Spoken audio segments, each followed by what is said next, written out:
So hey guys, welcome back to our video of perfect world and I hope कि तुम लोग बहुत ही ज्यादा अच्छे मजे में होगे। सो जब मैं आगे बढ़ने से पहले कहना चाहूंगी कि अगर इससे पहले का एपिसोड अभी तक चेकआउट नहीं किया है तो पहले जाओ और जाकर इसे देख लो, वरना यहाँ तुम्हें कुछ समझ नहीं आने वाला। और अगर तुमने देख लिया है तो बिना किसी देर के आज के इस वीडियो को शुरू करते हैं, लेकिन उससे पहले प्रीवियस एपिसोड को थोड़ा सा जान लेते हैं। सो होमीज, जैसा कि हमने लास्ट पार्ट में देखा था जहाँ पे शीहा शी क्लैन के लोगों के पास पहुंच जाता है, जहाँ पर उसका सामना जो सेलेस्टियल क्लैन का एक लीडर था उससे होता है, जो कि उसे सीधा यहाँ से बैटल अरीना पे ले जाता है, जहाँ पर शी हाओ का सामना जिन जनवई से हो जाता है। ये बंदा शी हाओ और उसकी जो फैमिली है उसके बारे में काफी चीजें कहता है, जिसके चलते शी हाओ से चैलेंज कर देता है, जो कि एक ओरिजिन सोल वाला बैटल होने वाला था, जिसके चलते शी हाओ भी अब मान जाता है। और अब आगे इस पार्ट के स्टार्टिंग में हम देखते हैं कि यहाँ पर शी हाओ और जो जिन जनवई है दोनों एक दूसरे के आमने सामने थे, और यहाँ पे जिन जनवई शी हाओ से कहने लगता है कि वैसे मानना पड़ेगा, तुमने एक ऐसे बंदे को चैलेंज कर लिया है जो कि मिनटों में ना तुम्हें मिट्टी में मिला के रख सकता है, और तुम जानते हो कि एक बार अगर मैं तुम पे हावी हो गया तो तुम्हारा जो दाव है वो पूरी तरीके से शैटर्ड कर जाएगा, और वो ऐसा भी हो सकता है कि तुम शायद आगे जिंदा भी ना रहो। तो बताओ तुम्हारे आखिरी लफ्ज क्या है? जैसे शी हाओ कहता है कि जब मैं फॉरेन रियलम के टॉप 10 किंग से फाइट कर रहा था ना, तब तुम अपने क्लैन में यंग मास्टर खेलने में बिजी थे, तो बेहतर यही होगा कि अपनी बकवास बंद करके चुपचाप मुझसे फाइट करो। तभी हम देखते हैं कि यहाँ पर heaven defying beast guardian knight आ जाता है, जो कि आते साथ ही कहने लगता है कि मैंने तुम दोनों के डुअल के लिए हाँ कहा है, लेकिन जैसे ही तुम में से किसी एक का अटैक दूसरे को बहुत बुरी तरीके से इंजर्ड कर दे, तुम लोगों को वही उसी वक्त इस मैच को खत्म करना होगा, क्योंकि हमारा असली टारगेट फॉरेन रियलम है। अगर तुम में से कोई भी लड़ने की हालत में नहीं रहा तो दूसरे वाले बंदे को छोड़ा नहीं जाएगा। अब यहाँ पे हम देखते हैं कि इनका डुअल शुरू हो जाता है, और यहाँ पे जिन जनवई अपने प्रीमोडाइल स्पिरिट को समन करते हुए शी हाओ को धमकाने की कोशिश करता है और कहता है कि अभी भी मौका है, तुम पीछे हट सकते हो। ये कहते साथ ही वो अपने प्रीमोडाइल स्पिरिट के जरिए से एक बहुत ही टेरिफाइंग सन मैनिफेस्टेशन अटैक को प्रिपेयर करता है। अब यहाँ पे उसकी प्रीमोडाइल स्पिरिट को ऐसे सन में ट्रांसफॉर्म करने के चलते सभी लोग उससे काफी ज्यादा इंप्रेस हो जाते हैं और कहने लगते हैं कि ये तो प्योर यंग हो रहा है, जिससे पता चलता है कि इसकी जो प्रीमोडाइल स्पिरिट है ये पूरी तरीके से परफेक्ट है। यहाँ पे हम दूसरे बंदे को देखते हैं जो कि कहने लगता है कि एट्थ अंकल, मुझे एक बात बताइए, इसकी जो प्रीमोडाइल स्पिरिट है ये इतनी ज्यादा प्योर और परफेक्ट है, आखिर हुआंग इसके सामने कैसे टिका रह सकता है? मुझे पूरा यकीन है कि अब तो ये मरने वाला है। इसी के साथ ही यहाँ पे जिन जनवई जो है वो सीधा अपने उस सन को तेजी से शी हाओ की तरफ बढ़ा देता है, और ये देखते साथ ही शी हाओ भी अपनी प्रीमोडाइल सोल का यूज करते हुए उसके जरिए से उसे प्रीमोडाइल स्पिरिट स्वॉर्ड में कन्वर्ट कर लेता है, जो कि काफी ज्यादा मैसिव था, और जो कि शी हाओ ने कियोस कामिंग आर्ट की मदद से किया था, जो कि वैंग फैमिली का ही एक आर्ट है। और ये देखकर वो बंदा भी कहने लगता है कि आखिर इसके पास वैंग फैमिली का ये जो कामिंग आर्ट है ये कहाँ से आया, जिसमें वैंग फैमिली का एंसेस्टर कहने लगता है कि फेलो दाओइस्ट, तुम कुछ ज्यादा ही सोच रहे हो, ये असल में जो टेक्निक है ये हमारे क्लैन की बहुत ही ज्यादा सीक्रेट टेक्निक है, कोई भी इसे ऐसे ही सीख नहीं सकता, और तो हमारे क्लैन के जो भी मेंबर्स इसे सीखते हैं तो उसके ओरिजिन सोल पे भी हम ऐसी सील को लगा देते हैं, जो कि दूसरे के ओरिजिन सोल को भी पूरी तरीके से शैटर्ड कर सकती है अगर वो फोर्सफुली से सीखने को जाता है। तो इसका मतलब ये है कि ये लड़का बस यहाँ पे ढोंग कर रहा है, इसके पास हमारे क्लैन का कोई भी टेक्निक नहीं है। अब ये सुनते साथ ही तो जिन जनवई था वो सीधा अपने सन को शी हाओ की तरफ बढ़ा देता है। अब शी हाओ भी अपने स्वॉर्ड को तेजी से उसके सन की ओर बढ़ा देता है, और जैसे ही दोनों आपस में कोलाइड करते हैं एक ह्यूज इम्पैक्ट इसके चलते रिलीज होता है, और यहाँ पर जिन जनवई का जो सन मैनिफेस्टेशन था इसकी सारी डिवाइन लाइट को भी जैसे ही डिवोर कर रहा था और इसे पूरी तरीके से नलीफाई भी करता हुआ जा रहा था। ये देखकर तो वैंग फैमिली के एंसेस्टर के होश ही उड़ चुके थे। वो कहने लगता है कि आखिर ऐसा कैसे हो सकता है, नहीं ये पॉसिबल ही नहीं, ये सिर्फ एक कॉपी नहीं बल्कि ये तो हमारे कियोस कामिंग आर्ट के परफेक्शन लेवल के आर्ट को भी परफॉर्म कर रहा है। यहाँ पे ये सुनना ही था कि तभी हम देखते हैं कि जिन जनवई के होश उड़ जाते हैं, क्योंकि वो जानता है कि जो कियोस कामिंग आर्ट टेक्निक है ये असल में जो प्रीमोडाइल सोल है इन्हें स्ले करने के लिए जाना जाता है, और अगर दोनों के स्ट्रेंथ सेम लेवल पे हो और वो लोग फाइट कर रहे हो तो फिर तो कियोस कामिंग आर्ट को यूज करने वाला सामने वाले की प्रीमोडाइल सोल को पूरी तरीके से इंजर्ड कर सकता है। जिन जनवई को खौफ आता है, वो कहने लगता है कि क्या मैं इसको सर्वाइव कर सकता हूँ, क्योंकि ये तो मेरे सोल को भी पूरी तरीके से डैमेज कर सकता है, जिसके चलते मैं फ्यूचर में फाइट भी नहीं कर पाऊंगा। पर तब तक शी हाओ अपने हाथ के इशारे से ही उसके उस प्रीमोडाइल स्पिरिट के जो मैनिफेस्टेशन था उस सन को 2 टुकड़ों में काट देता है, जिसके चलते वो खून की उल्टियां करता है। आसपास के लोग सीधा उसे रोकने के लिए पहुंच जाते हैं, लेकिन तब तक हम देखते हैं कि वो जो नाइट था वो उन सभी को मार के दूर गिरा देता है और कहने लगता है कि ये 2 लोगों के बीच में डुअल है, आखिर तुम्हें किसने इजाजत दिया कि तुम लोग यहाँ पे टांग अड़ा। अब यहाँ पे शी हाओ की स्वॉर्ड घूमते हुए इसके पास आ जाती है, जिसके ऊपर कियोस कामिंग आर्ट के रून्स बने हुए थे, जो कि असल में इम्प्रेशेबल स्क्रिप्चर का ही एक पार्ट था, जिसके चलते शी हाओ इसे एक्सेस कर पाया, और ये चीज वैंग फैमिली का एंसेस्टर भी देख रहा था। यहाँ पे वैंग फैमिली का एंसेस्टर अब गुस्से के मारे कहने लगता है कि इस लड़के के आर्ट के साथ कुछ प्रॉब्लम, इसने तो अभी तक इस आर्ट की ट्रू इनहेरिटेंस को भी हासिल नहीं किया, तो आखिर वो कैसे आसानी से यूज कर पा रहा है। अब जिनसन वही को ये सुनकर गुस्सा आता है। वो कहने लगता है कि अच्छा तो यहाँ पे मजाक चल रहा है। हाँ, मेरी प्री मॉडल स्पिरिट को डिवाइन ग्रास के द्वारा नरिश किया गया है। कोई भी ऑर्डिनरी मेथड इसका बाल तक बांका नहीं कर सकती, तो आखिर ये मुझे इंजर्ड कैसे कर पाया। हाँ, ये कहते हुए वापस से अपने सन को मैनिफेस्ट करता है और कहने लगता है कि अब तुम्हारी जिंदगी मेरी है। लेकिन शी हाओ तो वापस से अपने ही स्वॉर्ड से उसके ऊपर हमला कर देता है, जिसके चलते जैसे ही दोनों कोलाइड करते हैं तो शी हाओ की स्वॉर्ड जो है वो कोलैप्स कर जाती है। अब यहाँ पर जिनसन वही हंसते हुए कहता है कि तुम्हारी प्री मॉडल स्पिरिट से बनी स्वॉर्ड तो कोलैप्स कर गई, अब तो तुम बुरी तरीके से इंजर्ड हो गए होगे। लेकिन शी हाओ को तो कुछ नहीं होता और वो हंसते हुए कहता है कि मैंने तो अपने स्पिरिट को यिन और यांग ऑरा से रीशेप किया है, तो भला मैं इंजर्ड कैसे हो सकता हूँ। और अब मेरे पास दूसरा मेथड है कि जिसके जरिए से मैं तुम्हें मिटा के रख दूंगा। अब ये कहते हुए अब शी हाओ अपने कुनपेंग टेक्निक और जो प्री मॉडल स्पिरिट है इन दोनों को एक साथ फ्यूज करते हुए उसे परफॉर्म करता है, जहाँ पे उसकी जो स्पिरिट है वो जायंट से बीस्ट का फॉर्म ले लेती है। और ये सब कुछ उस इम्परेशबल स्क्रिप्चर के द्वारा शी हाओ कर पाया, वरना जिसके पास भी ये स्क्रिप्चर की इनहेरिटेंस ना हो वो कभी भी ऐसे दो अलग अलग चीजों को आपस में फ्यूज करके यूज नहीं कर सकता।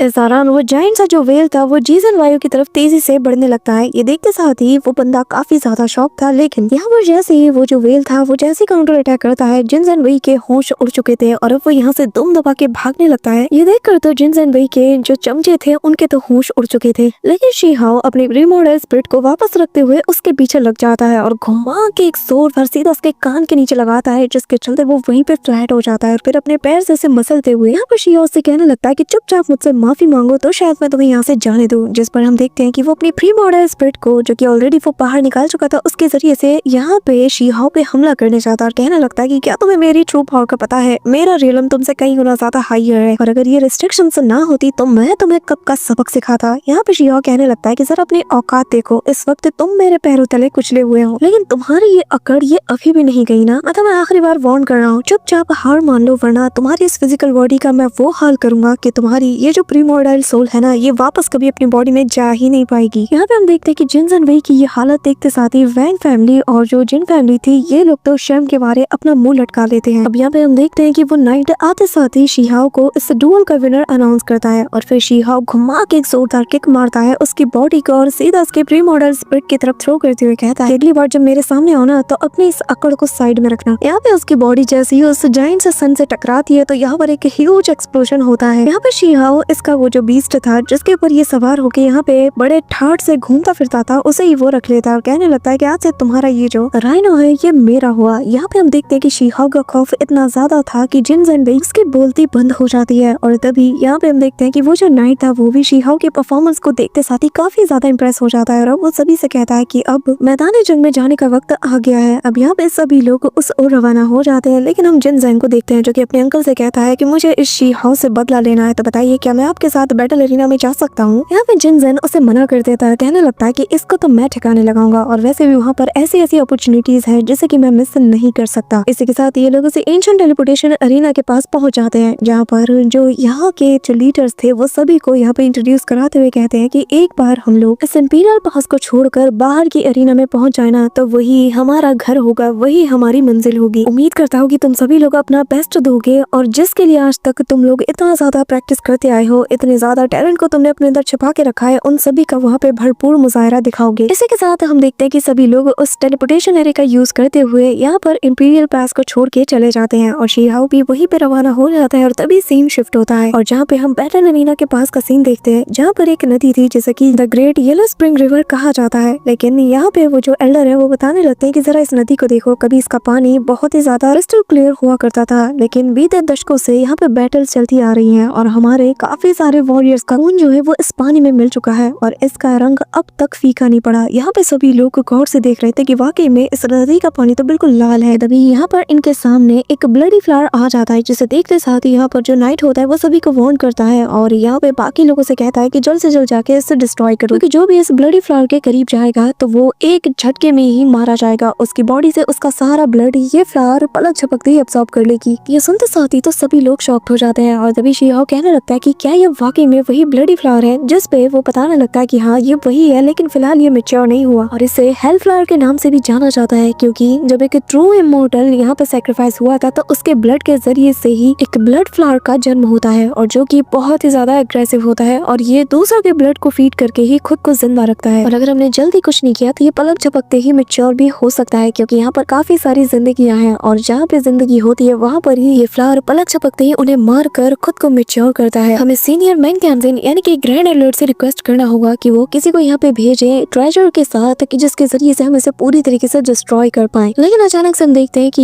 ये जो ब्लडी फ्लावर था ये यहाँ से एस्केप करने लगता है, जिसके चलते यहाँ पर जो नाइट है वो बताने लगता है कि लगता है कि जिस इमॉर्टल के ब्लड के जरिए से ये फ्लावर पैदा हुआ है वो इमॉर्टल अभी भी जिंदा है और वो इसके जरिए से खुद को हील कर रहा है और इसी वजह से उसने इस फ्लावर को यहाँ से दूर कर लिया और लगता है कि अब हम इसे नहीं मार पाएंगे। अब तभी वो यहाँ पर इस पूरी जगह के बारे में सभी लोगों को बताने लगते हैं कि ये जो जगह है ये 3 हिस्सों में डिवाइड है। पहले हिस्से को पहला डिवाइन हब फॉरेस्ट, दूसरा डिवाइन माउंटेन रेंज और तीसरा डिवाइन बीस्ट रेंज कहा जाता है। अब यहाँ पे सभी को वो अलाउ करता है कि वो लोग जिस भी रेंज में जाना चाहे जा सकते हैं, लेकिन जो बीस्ट माउंटेन रेंज है उस पर जाने से ये मना करता है क्योंकि वो जगह काफी ज्यादा खतरनाक है। अब यहाँ पर कुछ सोल्जर्स कहने लगते हैं कि पर सीनियर एक बात बताइए, आखिर हम इनसे कैसे जीत सकते हैं क्योंकि हमारे पास तो कोई इमॉर्टल भी नहीं। जिस पर वो उनके फटकार लगाते हुए कहता है कि तुम्हें शर्म नहीं आती, यहाँ पर दांव पे सबकी जिंदगी या पूरा घर पूरा रियलम लगा हुआ है और तुम्हें इस बात की फिक्र है कि हम हारेंगे या जीतेंगे। एटलीस्ट लड़ो तो, हार और जीत का फैसला मैदान जंग में तुम्हारी परफॉर्मेंस से पता चलेगा। यहाँ पे वो ये सारी बातें बताता है कि तभी स्पेस में एक बहुत बड़ा क्रैक होता है और यहाँ पे हमें बताया जाता है कि ये एक तियानियन रियलम है जिसे देखकर शी हाउ भी शॉक्ड था। और वो नाइट यहाँ पे बताने लगता है कि बेसिकली ये जो हेवनली तियानियन रियलम है ये हमारे रियलम के लिए एक प्रोटेक्टर की तरह काम करता हुआ आ रहा है और जब भी फॉरेन रियलम का कोई एंशिएंट इमॉर्टल हमारे खिलाफ मैदान में उतरने की कोशिश करता है ना, तो ये जो हेवनली वन रियलम है ये हमेशा हमारे लिए उसे रोकता है। जिस पर शी हाउ स्माइल करता और कहने लगता है कि मैं समझ गया कि ये जो हेवनली वन रियलम है ये हमारे इंपीरियल पास के लिए कितना ज्यादा इंपॉर्टेंट है। यहाँ पे वो नाइट बताने लगता है कि वैसे इससे पहले हमारे यहाँ एक एंशिएंट सिटी हुआ करती थी जो कि इसी इलाके में बसती थी और जो कि हमारे रियलम पर होने वाले हर एक अनजान खतरे को वो हम तक पहुँचने से पहले ही उसे रोक देती थी। लेकिन फिर अचानक से रातों रात वो पूरा का पूरा जो एंशिएंट सिटी था वो गायब हो जाता है। अब यहाँ पे ये बात शी हाउ को अजीब लगती है। वो बताने लगता है कि पर मैंने तो उस चीज को देखा है, मैंने उस सिटी को देखा है, तो आखिर ऐसा कैसे हो सकता है कि कोई भी उसके बाद से उस सिटी को देख नहीं पाए। जिस पे वो नाइट बताने लगता है कि किसी को भी नहीं पता कि आखिर उस दौरान क्या हुआ था, लेकिन इतना याद है कि जो तियानियन रियलम है और जो उस टाइम के जो एंशिएंट एरा के लोग थे वो लोग उसी पूरे के पूरे सिटी के साथ गायब हो गए हैं। वो सिटी एक रहस्यमय पैरेलल टाइम वर्ल्ड का जैसे हिस्सा बन चुकी है। कभी किसी के भी सामने आ जाता है तो कभी यहाँ पर सदियों तक ढूंढने पर भी वो किसी के सामने नहीं आता। इस दौरान एक सोल्जर आके इन्हें इन्फॉर्म करता है कि फॉरेन रियलम के जो कल्टीवेटर्स है बस यहाँ से कुछ ही दूर पे मौजूद हैं और फिलहाल के लिए ये लोग जो हेवनली वन रियलम है इसे डिस्ट्रॉय करने के लिए एक बहुत ही मैसिव से फॉर्मेशन को प्रिपेयर कर रहे हैं, जिसके जरिए से इनके जो अनडाइंग इमॉर्टल्स है वो बिना किसी रोक टोक के यहाँ पे आ सके। अब यहाँ पे ये सुनना ही था कि नाइट सभी का ऑर्डर देता और कहने लगता है कि सारे बीस्ट को अभी के भी आगाह करो। अब वो सारे बीस्ट को लेकर सीधा वहीं पे पहुंच जाता है जहाँ पर उस मैसिव से अनडाइंग इमॉर्टल्स के लिए फॉर्मेशन को कास्ट किया जा रहा था। यहाँ पे हम देखते हैं कि सारे के सारे जो वॉरियर्स थे वो भी मैदान में उतर जाते हैं और 9 हेवन और 10 अर्थ सीधा भिड़ जाता है फॉरेन रियलम के कल्टीवेटर से, जहाँ पे शी हाउ तो सभी को लिटा लिटा के मार रहा था। यहाँ वो इनकी गिनतियां कर रहा था जिसे देखकर एक एल्डर हंसता है और शी हाउ को एक टोकन देते हुए कहने लगता है कि बच्चे ऐसे गिनती करोगे तो गिनती भूल जाओगे, इस टोकन के जरिए से तुम काउंट कर सकते हो। हमें पता चलता है कि असल में एक मैरिड टोकन है। तब तक शी हाउ के ऊपर एक बंदा पीछे से स्पेयर से अटैक कर लेता है। शी हाउ इससे बच तो जाता है और अब शी हाउ की सट उग चुकी थी। यहाँ ये बंदा जो कि अपने एरो के जरिए से इसे मारने के लिए आता है तो शी हाउ सबसे पहले फिंगर के जरिए से उसे पॉज करता है और घुमा के सीधा एक पाम अटैक उसके चेस्ट पे उतार देता है, जिसके चलते ऑन द स्पॉट इसकी हालत खराब हो जाती है और अगले ही पल उसकी मौत हो जाती है, जिसके चलते उसकी सोल का एक पीस सीधा उस टोकन के अंदर समा जाता है और यहाँ पे शी हाउ फाइनली एक मेरिट पॉइंट को हासिल कर लेता है। यहाँ पे वो एल्डर बताता है कि अब समझे आखिर मैं तब से तुम्हें क्या बता रहा था कि तभी यहाँ पे पीछे से एक बंदा जो कि उस पे हमला करने आता है शी हाउ इसे भी निपटा देता है, लेकिन इसके बदले में शी हाउ को कोई पॉइंट नहीं मिलता। तो एल्डर बताने लगता है कि अगर तुम किसी फॉर्मेशन मास्टर या फिर कोई फॉर्मेशन कास्टर या फिर तुम एक ऐसे बंदे को मारते हो जो कि फॉर्मेशन से रिलेटेड कुछ भी कर सकता है तो तुम्हें इसका मेरिट पॉइंट मिल सकता है। यहाँ तक कि अगर तुम एक रॉयल फैमिली के बंदे को भी निपटाते हो तो तुम्हें बहुत इजीली मेरिट पॉइंट मिल जाएगा, लेकिन अगर तुम हेवनली रियलम और नॉर्मल से सोल्जर को ठिकाने लगाते हो तो तुम्हें इसके लिए कोई भी पॉइंट नहीं मिलने वाला। जिस पर शी हाउ उस एल्डर का शुक्रिया अदा करता है और भाई साहब तेजी से निकल पड़ता है सीधा रॉयल फैमिली के मेंबर्स और फॉर्मेशन कास्टर्स की तरफ और यहाँ इसके रास्ते में जो कोई भी आता है वो इन्हें बिछाते हुए आगे बढ़ जाता है। अब इस दौरान हम एक ब्लैक आर्मर्ड बीस्ट को देखते हैं जो कि एक फॉर्मेशन कास्टर भी है और बेसिकली वो यहाँ पे आते साथ ही काफी सारे हमारे सोल्जर्स को निपटा देता है। ये देखते साथ ही वो जो एल्डर जो कि शी हाउ को गाइड कर रहे थे वो यहाँ पर इस बीस्ट से भिड़ने के लिए पहुंच आता है। यहाँ पे वो अपनी जाइंट सी स्पिरिचुअल स्वॉर्ड को समन करते हुए इस पे हमला करता है, लेकिन ये जो ब्लैक आर्मर्ड बीस्ट था ना ये बहुत ही ज्यादा पावरफुल था। वो उसके स्वॉर्ड को डिस्ट्रॉय करते ही सबके सामने इसे कच्चा निकल जाता है। ये देखकर सबके मुंह खुले के खुले रह जाते हैं और सभी लोग एल्डर तियान के लिए इंसाफ मांग रहे थे कि तभी यहाँ पे शी हाओ अपनी ट्रू स्पिरिट फॉर्म में आ जाता है। उसकी यहाँ पे पूरी तरीके से सटक जाती है कि अभी थोड़ी देर पहले जिस एल्डर ने उसकी हेल्प की, यहाँ पर इस ब्लैक हाउंड बीस्ट ने बेरहमी के साथ उन्हें मार दिया। यहाँ पे शी हाओ घुमा के एक जोरदार पंच सीधा उसकी तरफ बढ़ा देता है। ये बीस्ट भी अपना फिस्ट अटैक बढ़ाता है, लेकिन शी हाओ का पंच इतना तगड़ा वाला था कि लिटरली वो एक मुक्के में ही इसे बिछा के रख देता है, और जिसके चलते ये ब्लैक हाउंड बीस्ट जो कि एक फॉर्मेशन कास्टर था, यहाँ पे उसकी मौत हो जाती है, और जिसके चलते वो जो अनडाइंग फॉर्मेशन था वो भी अब अधूरा रह जाता है। और यहाँ सभी की निगाहें अब शी हाओ पे सेट हो जाती हैं, और यहाँ पे हम देखते हैं कि इतने पावरफुल बंदे को मारने की वजह से शी हाओ को 50 मैरिट टोकन मिले थे, जिसे पाके शी हाओ बिल्कुल भी खुश नहीं था, क्योंकि उसे तो उस एल्डर का बदला लेना था। और वो डिसाइड करता है कि वो सारे के सारे फॉर्मेशन कास्टर्स को चुन चुन के मारेगा, तब जाके इसका गुस्सा शांत होगा। अब लिटरली वो यहाँ पे स्लॉटर करना शुरू कर देता है कि तभी हम फॉरेन रेलम के एक बंदे को देखते हैं जो कि काफी ज्यादा तगड़ा था और इसे ड्रैगन स्लेयर के नाम से जाना जाता है, जो कि यहाँ पर अपने फॉर्मेशन कास्टर की मौत का बदला लेने के लिए शी हाओ को अपनी ऑरा के जरिए से सील कर देता है। यहाँ पे वो सभी लोगों को कहने लगता है कि जो भी इसका सर लाके मुझे देगा मैं उसे एक सुप्रीम ट्रेजर दूंगा। यहाँ पे हम देखते हैं कि सारे के सारे बीस्ट शी हाओ के ऊपर धावा बोल देते हैं, और शी हाओ के आसपास इसने एक ऐसा रिस्ट्रिक्शन लगाया था कि जिसके चलते वहाँ का स्पेस पूरी तरीके से सील हो जाता है। शी हाओ बिल्कुल चुपचाप वहीं पे खड़ा था कि तभी हम देखते हैं कि सारे बीस्ट जो कि इसे डिवोर करने के लिए आ रहे थे, तभी पीछे से एक तीर आता है और इन सारे बीट्स को स्लॉटर करते हुए आगे बढ़ जाता है। यहाँ पे हमें पता चलता है कि ये अटैक असल में 9 हेवन एंड 10 अर्थ के डीमन हंटर के नाम से जाने वाले एल्डर ने किया था, और यहाँ पे उसका तीर कमान दिखने में काफी ज्यादा मैसिव लग रहा था। अब यहाँ पे वो जो ड्रैगन स्लेयर था वो समझ जाता है कि ये मेरी बराबरी का है, तो मैं इससे फाइट करके अपनी एनर्जी वेस्ट नहीं करूंगा। तो वो शी हाओ से फाइट करने के लिए अपने ही रियलम के 15 इमॉर्टल किंग में से जो टॉप का किंग है उसे मैदान में उतार देता है। यहाँ पे ये बंदा जिसे कि ब्लैक स्पैरो किंग के नाम से जाना जाता है, और वो आते साथ ही यहाँ पर बड़ी बड़ी डींगे हाँकने लगता है, लेकिन शी हाओ को सुनने की आदत कहाँ है। यहाँ पर उसे ऐसा मुक्का मारता है ना कि जिसको काउंटर करने के लिए वो भी अपने फिस्ट को आगे करता है, लेकिन लिटरली उसके हाथ को वो उड़ा के रख देता है और फिर उसे बहुत बुरी तरीके से लिटा लिटा के मारता है। उसकी पूरी बॉडी खून से लथपथ हो जाती है, और शी हाओ कहने लगता है कि जब मैंने फॉरेन रेलम के उन एरोगेंट्स इमॉर्टल किंग्स का सफाया किया था ना, तो मरने से पहले वो लोग भी तुम्हारी तरह बकवास कर रहे थे। अब यहाँ पर ये सुनते साथ ही जो ब्लैक स्पैरो किंग है वो कहने लगता है कि अच्छा तो तुम वही हो। एक मुक्के में ही उसके दिल को उसके बॉडी के बाहर अलग कर देता है और कहने लगता है कि हाँ बिल्कुल मैं